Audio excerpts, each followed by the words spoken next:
9 অধ্যায় 32 নম্বর শ্লোকে, 1 স্কন্ধ 9 অধ্যায় 32 নম্বর শ্লোক।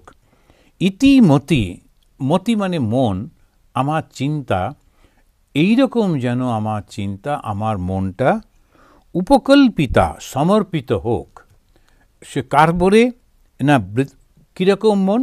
বিষয় তৃষ্ণা শূন্য, তৃষ্ণা, তৃষ্ণা মানে বাসনা, বি মানে নেগেটিভ, যেখানে আর বাসনা নেই, এই বাসনা শূন্য মনটা যেন সমর্পিত হয়। কোথায় সমর্পিত হবে বলতে গিয়ে বলছেন, ভগবতী শাশ্বত পুঙ্গবে বিভূম্নি। অসাধারণ একটা শব্দ ব্যবহার করলেন, বিভূম্নি। বিভূম্নি মানে কি? ভূমা, ভূমা মানে সব থেকে বড়।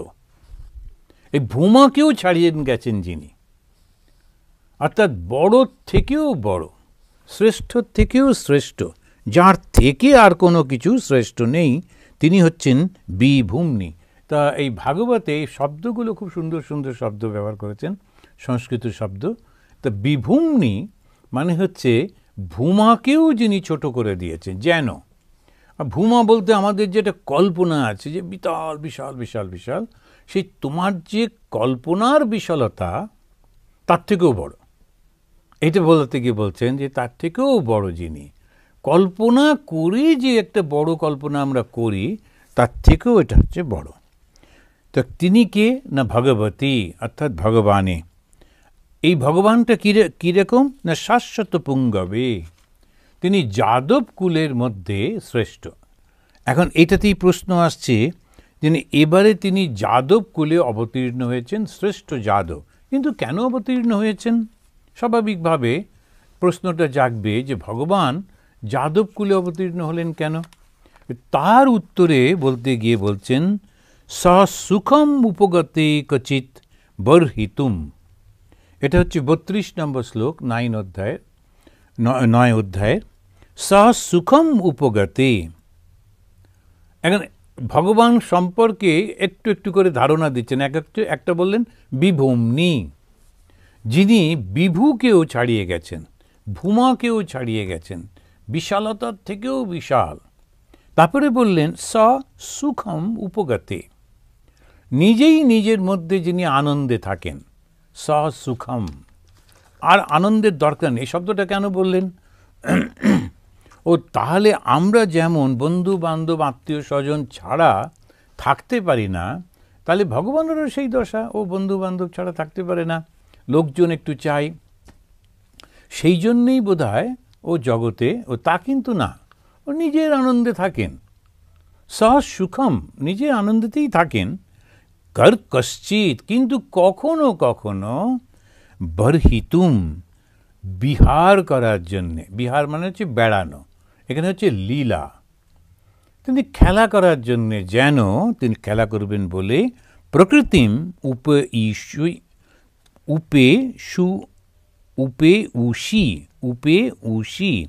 উপেউষি মানে আশ্রয় করে। কাকে আশ্রয় করে? প্রকৃতিম, প্রকৃতিকে তিনি আশ্রয় করে করছেন। ইয়ৎ ভব প্রবাহ, ভব মানে এই জগৎ, প্রবাহ সৃষ্টি করছেন, এই জগতের প্রবাহ চলছে। জগৎটা সৃষ্টি করলেন কে? ভগবান। এটা কিন্তু ভাগবতেও বলছে জগৎটা ভগবানেরই সৃষ্টি। আমরা ভাগবত থেকে বলি যে ভক্তদের জন্যে, আর ভাগবত থেকে আমরা বলি দ্বৈত গ্রন্থ। যেহেতু শঙ্করাচার্য তিনি বলছেন আমি শুধু আছি আর কেউ নেই, চৈতন্য শুধু আছে আর কেউ নেই, ভাগবতে বলছে ভগবানও আছেন। তা এই যে কথাটা বলতে গিয়ে দিয়েছেন, ভগবান সে কীরকম ভগবান, যার জন্য ভগবান শ্রীরামকৃষ্ণ সব কিছুকে নিচ্ছেন। তো তিনি বলছেন আমার সব কিছুকেই লইতে হয়, তা আমাকে সব কিছু নিতে হয়। তো এই যে তিনি কিভাবে নিচ্ছেন, কেননা এই প্রকৃতিকে আশ্রয় করে ভগবান সৃষ্টি করছেন, এটা কিন্তু আবার বেদান্তও বলছে। কেন করছেন? তিনি লীলা করবেন বলে, খেলা করবেন বলে। তো এইটাই ভগবানের বৈশিষ্ট্য। ভগবানের বৈশিষ্ট্য একটা হচ্ছে তিনি বিভূম্নি, বিশালের থেকেও বিশাল, সসুখম, তিনি নিজের আনন্দের মধ্যেই তিনি থাকেন। আবার লীলার ইচ্ছাতে তিনি কশ্চিৎ বহির্তুম, তিনি কখনো কখনো নিজে একটু খেলা করবেন বলে, তার আনন্দ হবে বলে প্রকৃতিম উপেয়ুষিতে তিনি নিজের ইচ্ছায় একটা সৃষ্টি করছেন। এখন এই প্রকৃতিটা কি? প্রকৃতি মানে হচ্ছে তার শক্তি। এখন রাজার যদি শক্তি না থাকে, রাজাকে মানবেটাকে? ঠাকুর বলছেন জমিদারের যদি জমি না থাকে, পয়সা কড়ি না থাকে, ওকে যেকেই জমিদার বলে মানবে। অনেক সময় এই শোনা যায় পূর্ব বাংলার লোকেরা তারা এসে বলে আমরা সব জমিদার ছিলাম, পাস্ট টেন্সে। তো না, আচ্ছা বেশ, তো কেউ মানে না কেউ, কেননা এখন তো আর নেই। তো সেই জন্যে যদি তুমি বলো যে আমি ধনী, তাহলে তোমার কাছে পয়সাটা থাকতে হবে। তুমি যদি বলো আমার জমিদার, তার মানে জমিতে থাকতে হবে, জায়গাতে থাকতে হবে, তা না হলে লাভ নেই। তা এই ভগবানকেও বলা হচ্ছে এই ভগবান কিন্তু শক্তি নেই, তাহলে কী লাভ? তো আমি একবার ট্রেনে করে আসছিলাম অনেক দিন আগে, তখন ব্রহ্মচারী। তো আমার ঠিক উল্টো দিকে একটা ফ্যামিলি বসছিল, একটা ছোটো মেয়ে, 10-12 বছর হবে। তো আমাকে খানিকক্ষণ ধরে লক্ষ্য করে করে বললো, তুমি হাত দেখতে পারো? তাই আমি বললাম না, হাত দেখতে পারি না। তাহলে কীরকম সাধু, হাতই দেখতে পারো না? তা বটে। এখন সাধুদের হাতটা না দেখে তাহলে লাভটা কী? কারণ একটু আধটু এইরকম কিছু না থাকলে ওটা ওষুধ দিতে হবে, একটু হাত দেখতে হবে, এটা ওটা বলতে হবে, তা না হলে সাধুয়ের লাভটা কী? তো তেমনি ওরা বলছে যে শক্তিটা আছে কি না, ভগবানের স্বশক্তি রয়েছে। এখন কথাটা হলো এই যে শক্তিটা, যাকে বলছে মায়া, যেটা আমাদের বেদান্তে মায়া বলছেন, আর এখানে প্রকৃতি বলে বলছেন। দেখবেন দুটো শব্দ ব্যবহার করে, একটা হচ্ছে প্রকৃতি আর একটা হচ্ছে মায়া। তো প্রকৃতি আর মায়া দুটোই কিন্তু একই, যদিও সাংখ্যে বলছে একটু ডিফারেন্স রয়েছে। কীরকম না, প্রকৃতি সে একটা আলাদা এন্টিটি, আর মায়া সে ভগবানের সঙ্গে জড়িয়ে থাকে। ওরা সাংখ্য বলছে না, তা নয়, ভগবানেরই শক্তি বটে, কিন্তু একটু আলাদা থাকে। সেই রকম তার উপর বেস করে আবার সৃষ্টি হলো আমাদের তন্ত্র। তারা ওই ভগবানের শক্তিটাকেই পুজো করতে লাগলো। ভগবান আছেন ঠিকই, কিন্তু ক্রিয়াকর্ম সব কিছু তো এই শক্তির মাধ্যমে হয়, তাহলে বরঞ্চ শক্তিটাকেই ধরি বলে তন্ত্র আবার একটা সৃষ্টি করে। তো আমাদের যে 3টে পথ আছে, একটা হচ্ছে বৈষ্ণব বা দ্বৈত, আর একটা হচ্ছে তন্ত্র যেটা শক্তি পুজো করে, আর একটা হচ্ছে বেদান্ত যারা শুধু বলে যে না, ওই চৈতন্যটাই আসল, চৈতন্য না থাকলে কিছু থাকে না। তো এই 3টে পথ দিয়েই হিন্দু ধর্মের 3টেই হচ্ছে রাজপথ। এখানে আমরা যেটা পড়ছি সেটা বলতে গিয়ে ওরা বলছেন দ্বৈত, যদিও কিন্তু সঙ্গে সঙ্গে এগুলো মিশে থাকে, শুধু যখন কেউ ব্যাখ্যা করেন সেটা একটু আলাদা করে করেন। তো এই ব্যাখ্যাটা করতে গিয়ে বলছেন যে জীব হচ্ছে মায়ার অধীন, কিন্তু ঈশ্বর হচ্ছেন মায়ার ঈশ্বর। মায়াধীশ আর মায়াধীন। অধীন মানে পরাধীন। আমরা মায়ার বাইরে যেতে পারি না। তো একজন ভদ্রমহিলা তিনি ফোন করেছিলেন, করে কিছুতেই ওই ব্যাপারটা বোঝানো যাচ্ছে না, মায়া থেকে আমরা বেরোবো কী করে। তো সত্যি কথা, যখন আমরা ওটার মধ্যে থাকি, ওর বাইরে জগৎটা আমরা ভাবতে পারি না। এটাই আমাদের খুব মুশকিল হয়। যখন আমরা ছোটোবেলায় যখন দেখতাম বয়স্করা একা একা চুপ করে বসে আছেন, আমরা ভাবতাম এটা থাকি কী করে, বন্ধু নেই, বান্ধব নেই। আমরা স্কুল থেকে সেই পিঠের ব্যাগটা কোনো রকমে ফেলে দিয়েই ছুটলাম খেলতে, কত বন্ধু, কত হই হই। ছাড়া এরা বেঁচে আছে কী করে একলা একলা। এবারে বড় হয়ে বুঝলাম যে একে একেও থাকা যায়। কেন? তো প্রচুর চিন্তা, তো তখন নিজের চিন্তার মধ্যেই নিজে বেঁচে থাকে। এত অভিজ্ঞতা হয়েছে সারা জীবনে, এত রকমের চিন্তা, সে যদি বসে বসে যেন, বেশিরভাগ দেখবেন বয়স্ক লোকেরা তারা একটা আত্মজীবনী লেখে, একটু যদি নাম টাম হয়ে থাকে আত্মজীবনী লেখে, আর যদি নাম না হয়ে থাকে কিছু একটা লিখে টিকে একটু পাবলিশ করে সেইটা আবার দেওয়ার জন্য আর একটা উৎপাত, যা পড়বেন। আর শুধু পড়া নয়, কাউকে দিয়ে আর বলবেন মহারাজ 2 লাইন কেমন লাগলো বলবেন, তার মানে পড়তে হবে আর কি, যে শুধু রেখে দিলে হবে না। যাই হোক, তো এখন এইগুলো কেন করি? ওই চিন্তাটা, অভিজ্ঞতাটা ওর মধ্যে থাকে। তার মানে হচ্ছে যে ঈশ্বর নিজের মধ্যে বেশ আরামে ছিলেন, তারপরে তার মনে হলো আচ্ছা একটু খেলা করা যাক। এই খেলা করবার জন্য নিজের ভেতর থেকেই জগৎটাকে সৃষ্টি করলেন। নিজের ভেতর থেকে সৃষ্টি করলেন কিভাবে? মায়ার শক্তিতে। এইবারে প্রশ্ন হলো যে তিনি কি প্রথমবার সৃষ্টি করেছিলেন? তখন কি ছিল? স্বামী বিবেকানন্দ বলছেন, Hindus are bold enough to say we do not know. প্রথম সৃষ্টি কখন হয়েছিল? কেননা তারপরে যে জীব এলো, জীব কেন সে ভালো মন্দ হচ্ছে, তখন একটা ফিলোসফি এলো কর্মফল, জন্মান্তরবাদ, জন্মান্তরবাদের সঙ্গে সঙ্গে কর্মফল। তখন প্রথম যখন ভগবান সৃষ্টি করেছিলেন, একেবারে প্রথমে নিজের ভেতর থেকে, তখন তো বাপু আমি ছিলামই না, না শুধু শুধু ভগবান আমাকে একটা বানালেন, আচ্ছা বেশ, তা আমার তখন কর্মফল কোথায়? আমার তো কর্মফল ছিল না। তো কেন তিনি আমাকে পশু বা মানুষ বা অন্যান্য সমস্ত সৃষ্টি মতো করলেন কেন? তা ওই প্রশ্নটার কোনো উত্তর হয় না। সেই জন্যে বলছেন সৃষ্টিটা অনন্ত। অনন্ত কখন যে তিনি প্রথম সৃষ্টি করেছেন কেউ জানে না, কিন্তু একটা সৃষ্টি থেকে আরেকটা সৃষ্টি, আরেকটা সৃষ্টি থেকে আরেকটা সৃষ্টি চলছে। যখন সৃষ্টি একটা শেষ হয়ে যায়, তখন ওই সৃষ্টির বীজগুলো থাকে, আবার পরে সেগুলো জার্মিনেট করে। ভগবান শ্রীরামকৃষ্ণ বলছেন, গ্রামে যেমন করে আর কি, যে যখন একবার সব কিছু হয়ে গেল চাষবাস, তারপরে বর্ষা এসে গেল, সব ডুবে যাবে, তখন বাড়ির যে গৃহিণী তিনি সমস্ত বীজগুলো তুলে রাখেন। কখনো লাউয়ের বীজ, কুমড়োর বীজ, লঙ্কার বীজ সব আলাদা আলাদা করে পুঁটলি করে করে তুলে মাচাতে গুঁজে রাখতেন। ওই আগেকার দিনে গ্রামে মাচাতে রেখে দিতেন। এরপরেতে আবার যখন পরবর্তীকালে সৃষ্টি হবে, ওইটা দিকে বার করে আবার ছড়িয়ে দিতেন। এখন যদি জিজ্ঞেস করো যে প্রথম কুমড়ো কবে হয়েছিল, তখন তো বলা যাবে না, কারণ কুমড়ো তো কবে সৃষ্টি হয়েছিল কে জানে। কিন্তু আমার কাছে বীজগুলো এসেই যাচ্ছে, এবং আমি সেটা কুমড়োটা হয়ে যাবার পর বীজটা রেখে দিই, দেশকে রেখে দিই, সেটা আমি আবার পরের বছর দিই, এরকম চলতে থাকে। তো সৃষ্টিটাও ভগবান কখন করেছিলেন কেউ জানে না। তো সৃষ্টি হচ্ছে অনন্ত, এই পর্যন্ত হলো। কিন্তু সৃষ্টি করেন কি করে? তার শক্তির মাধ্যমে। শক্তিটা কি? মায়া বা প্রকৃতি। এই প্রকৃতি কি করে সৃষ্টি করে? এইখানে এসে বেদান্ত বলছে আসলে ঠিক সৃষ্টি হয় না, সৃষ্টির মতো হয়। বেদান্ত বলছে যদি সৃষ্টি হলো এবং সৃষ্টিটা ভগবানের থেকে আলাদা হয়ে গেল, তাহলে তো দুটো এন্টিটি হয়ে গেল না।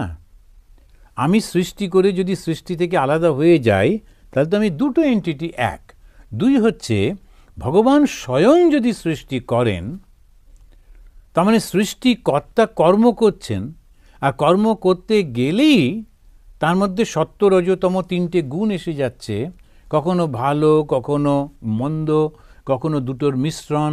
তার মানে কিন্তু আমাদের মতো তারও একটা শেষ দিন আছে, তা হতে পারে না। তো তখন ওরা বলছেন এটা মায়া। এই মায়া মানে একটা কল্পনা, সত্যি সত্যি না। নিজের থেকেই সৃষ্টি করেছেন, করে কিন্তু তার থেকে, ওই জন্য দেখবেন খ্রিস্টানদের ওরা এত কিছু বুঝতে পারে না, কিন্তু ওরা বলে তিনটে।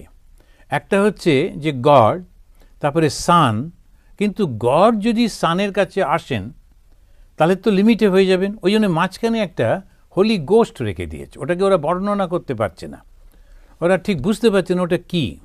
ওই জন্য একটা পাখনা টাকনা দিয়ে একটা হোলি গোস্ট। এখন পাখনা কেন? আকাশ থেকে নামবে, তো কী করে নামবে? দুম করে তো পড়তে পারে না, সেই জন্য উড়ে উড়ে আসে। তো এরকম করে এটা কল্পনা করেছে। তো ওদের ফিলোসফিটা ওই কারণে অতটা ঠিক ডেভেলপ করলো না। তা ওই হোলি গোস্ট সে যাতায়াত করে, সে বাবা আর ছেলের মধ্যে যোগাযোগটা ওই হোলি গোস্ট রাখছে। আমাদের কিন্তু তা না। এই অবস্থাটা আমাদের একটু বুঝে নিলে আমাদের বুঝতে সুবিধা হবে যে আমরা, আমাদের ধর্মটা কি বলছে, যে সমস্ত কিছু ভগবান সৃষ্টি করেছেন, করে কী করে করলেন? মায়া দিয়ে। এই মায়া শক্তিটা কি বা প্রকৃতিটা কি? সত্য রজতম তিনটে গুণ আছে। কি করে বুঝলাম? আমাদের মধ্যেই আমরা দেখি ভালো রয়েছে, মন্দ রয়েছে, আবার মিক্সচারও রয়েছে। তো একদম যারা খুব ভালো তাদেরকে বলে দেবতা, একেবারে যারা খারাপ তাদেরকে বলে অসুর, আর মাঝামাঝি যারা তাদেরকে বলে মানুষ। এই মানুষ এই দেবতা আর অসুরের মাঝখানে দাঁড়িয়ে আছে। কখনো কখনো মানুষ দেবতা হয়ে যায়, কখনো কখনো মানুষ অসুর হয়ে যায়। কেন? ওই গুণটার বাড়া কমা। তো যেই সত্যগুণটা বেড়ে গেল অমনি দেবতা হয়ে গেল, আবার যদি সত্যগুণ কমে গেল তখন অসুর হয়ে গেল। এখন এইরকমভাবে করা, এই জন্য মানুষকে নিয়েই চিন্তা, দেবতাকে আর অসুরকে নিয়ে নয়। কিন্তু দেবতা তো হয়েই গেছে দেবতা, অসুরটার সময় লাগবে, ও কখন হবে না হবে দেখা যাবে। কিন্তু এই মানুষের জন্যেই ভগবান বারবার রূপ ধারণ করে আসেন। এইবারে আমরা দেখতে পাচ্ছি কৃষ্ণের রূপ ধারণ করে এসছেন। এখন এই কৃষ্ণের রূপ ধারণ করে আসার সত্ত্বেও ভীষ্ম তাকে চিনতে পেরেছেন ভগবান বলে। যেমন শ্রীরামকৃষ্ণ, তিনি একেবারে সামনে থাকা সত্ত্বেও মানুষ কিন্তু চিনতে পারেনি। কিছু লোক মাত্র চিনতে পেরেছিল এবং তারা ধন্য হয়ে গিয়েছেন, যেমন গিরিশচন্দ্র ঘোষ, যেমন স্বামী বিবেকানন্দ ইত্যাদি। তো এই শ্রীরামকৃষ্ণ সামনে থাকার সত্ত্বেও সন্ধেবেলায় একটা লোক জপের মালা বের করে জপ করতে শুরু করলো। কার জপ করছে? ভগবানের। ভগবান সামনেই বসে আছেন, কিন্তু চিনতে পারছে না। না, সেই কারণেতে ওরকম করছে। কেন চিনতে পারছে না? কেননা ওর মনের মধ্যে জগৎ রয়েছে। আমাকে ভগবানের নাম করে শুদ্ধ হতে হবে, আর সেই কারণেও ভগবানের নাম করছে সন্ধেবেলায়। কিন্তু ভগবান আসলে যে ভালোবাসার নিঃস্বার্থপরতার প্রতিমূর্তি, সেটা বুঝতে পারি না। তার জন্যে ওই স্বামী বিবেকানন্দ শ্রীরামকৃষ্ণকে পরবর্তীকালে বুঝতে পারছেন, যখন মনটা পবিত্র হয়ে যাচ্ছে। প্রথমে বুঝতে পারতেন না, ধীরে ধীরে ধীরে ধীরে তখন উনি বলছেন, এই জীবনটা এই ব্রাহ্মণের চরণে উৎসর্গিত, আর কোনো জায়গায় যাব না। তার কারণ তখন উনি চিনতে পারছেন। তো ভীষ্ম চিনতে পেরেছেন। চিনতে পেরে তিনি বলছেন খুব সুন্দর সুন্দর একটার পর একটা, ওই 9ম অধ্যায়ের 33 নম্বর শ্লোক থেকে উনি বলে যাচ্ছেন, ত্রিলোকবাঞ্ছিত তমালবর্ণ সূর্য কিরণের মতো পীতবসনধারী কুঞ্চিত কেশধাম পরিবেষ্টিত মুখমণ্ডল, এই অর্জুন সখা কৃষ্ণেতে আমার মতি হোক। তিনি যখন যুদ্ধ করছিলেন তখন তিনি কৃষ্ণকেই দেখছিলেন। এখন কৃষ্ণ অর্জুনকে বললেন, মাম অনুস্মর যুদ্ধচ, আমাকে স্মরণ করতে করতে যুদ্ধ করো। ভীষ্মকে বলেননি। অর্জুন অতটা করেনি, করেছে কিনা আমরা জানিও না, কিন্তু ভীষ্ম করছিলেন। ভীষ্ম ওই যুদ্ধের মধ্যেও কৃষ্ণের কীরকম রূপটা, সমানে ওই রূপটা দেখে চলেছেন যে কীরকম করছেন কৃষ্ণ। ওই জন্যে ওই সবসময় গুরুকে লক্ষ্য করতে হয়। কেন? ওই যে রূপগুলো, কখনো তিনি বসে আছেন, কখনো চলছেন, কখনো কথা বলছেন, কখনো ধ্যান করছেন, ওই বিভিন্ন রূপটা ওই মনের মধ্যে চিন্তা করতে হয়। যুদ্ধের মধ্যে ভীষ্ম তিনি লক্ষ্য করছেন একেবারে শত্রুপক্ষে যিনি রয়েছেন সেই কৃষ্ণকে, তিনি ওনার ভগবান। কি অদ্ভুত! আমার মিত্র আমার সঙ্গে রয়েছেন তাতে আমি ভালোবাসতে পারি, কিন্তু আমার বিরুদ্ধে রয়েছেন, আমাকেই মেরে ফেলার চেষ্টা করছেন, আর আমি তাকেই ধ্যান করছি। এইটাই হচ্ছে ভীষ্মের বৈশিষ্ট্য। তা আমরা সেই ভগবানকেই ভালোবাসি যে আমার সঙ্গে থাকে, যে আমার সব কিছু দেখে। যেমন একজনের মা মারা গেছেন, তো তিনি এসে খুব ন্যাচারালি, তার দুঃখ হয়েছে, তো বলছেন আমার ঠাকুরের উপর বিশ্বাসটাই উড়ে গেল। আচ্ছা, তো তোমার যদি বিশ্বাস থাকতো তাহলে তোমার মা 1000 বছর বাঁচতেন। ধরো তোমার 1000 বছর, তুমিও বাঁচলে, মাও বাঁচলে, তারপরে থাকবে। আর কতদিন থাকলে তোমার বিশ্বাসটা থাকবে বলো? আর এইখানে যত লোক আছে জিজ্ঞেস করো তো, তাদের সকলের কি মা বাবা সবাই বেঁচে আছেন? তো মৃত্যু তো হয়ই।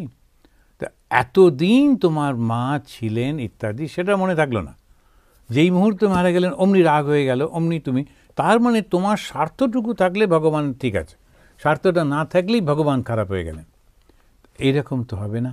এই চিন্তাগুলোকে পরিচ্ছন্ন। আর ভীষ্ম জানেন এই কৃষ্ণই আমাকে মারবে, কিন্তু তবু তিনি খুব খুশি, কেননা স্বয়ং ভগবান তিনি এটা করছেন। কাজে তাহলে এখানে শেষ করি। আসুন 3 বার আমরা শান্তি বলবো, বলে শেষ করব। ওম শান্তি शांति शांति। हरि ओम तत्सत्।